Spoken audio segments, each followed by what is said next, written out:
Liminal Bridges, a discourse on the theory and praxis of traveling between Mundus and Oblivion, by Camilonwe of Alinor. Transliminal passage of quickened objects or entities without the persistent agency of hyperagonal media is not possible, and even if possible would result in instantaneous retromission of the transported reference. Only a transpontine circumpenetration of the limen will result in transits of greater than infinitesimal duration. Though other hyperagonal media may exist in theory, the only known transliminal artifact capable of sustained transpontine circumpenetration is the sigil stone. A sigil stone is a specimen of pre-mythic quasi-crystalline morpholith that has been transformed into an extra-dimensional artifact through the arcane inscription of a Daedric sigil. Though some common morpholiths like soul gems may be found in nature, the exotic morpholiths used to make sigil stones occur only in pocket voids of Oblivion and cannot be prospected or harvested without Daedric assistance.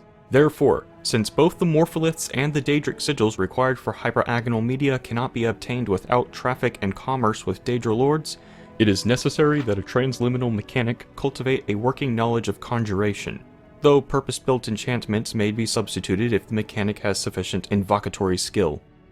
Traffic and commerce with Daedra lords is an esoteric but well-established practice, and lies outside the compass of this treatise. See footnote 1. Presuming a sigil stone has been acquired, the transliminal mechanic must first prepare the morpholith to receive the Daedric sigil.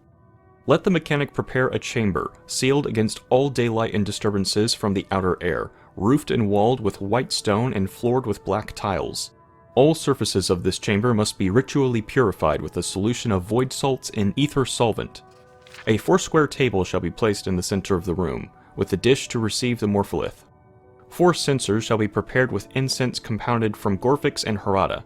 On the equinox, the mechanic shall then place the morpholith in the dish and intone the rites of the Book of Law, beginning at dawn and continuing without cease until the sunset of the same day. The mechanic may then present the purified morpholith to the Daedra Lord for his inscription. Once inscribed with the Daedra Lord's sigil, the morpholith becomes a true sigil stone, a powerful artifact that collects and stores arcane power, similar in many respects to a charged soul gem, but of a much greater magnitude. And it is this sigil stone that is required to provide the tremendous arcane power necessary to sustain the enchantment that supports the transpontine circumpenetration of the limen. To open a gate to Oblivion, the mechanic must communicate directly, by spell or enchantment, with the Daedra Lord who inscribed the sigil stone in question.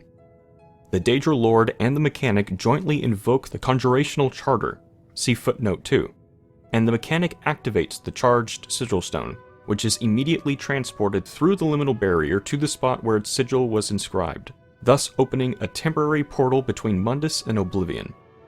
This portal may only remain open for a brief period of time, depending on the strength of the liminal barrier at the chosen spots, several minutes being the longest ever reported, so the usefulness of such a gate is quite limited. Footnote 1. Interested students are invited to consult the works of Albrecht Theophanes Bombidis and Galerian the Mystic for the fundaments of this discipline. Footnote 2. Recommended examples of the conjurational charter may be found in Etherian's Book of Most Arcane Covenants or Raleigh Bala's 11 Ritual Forms.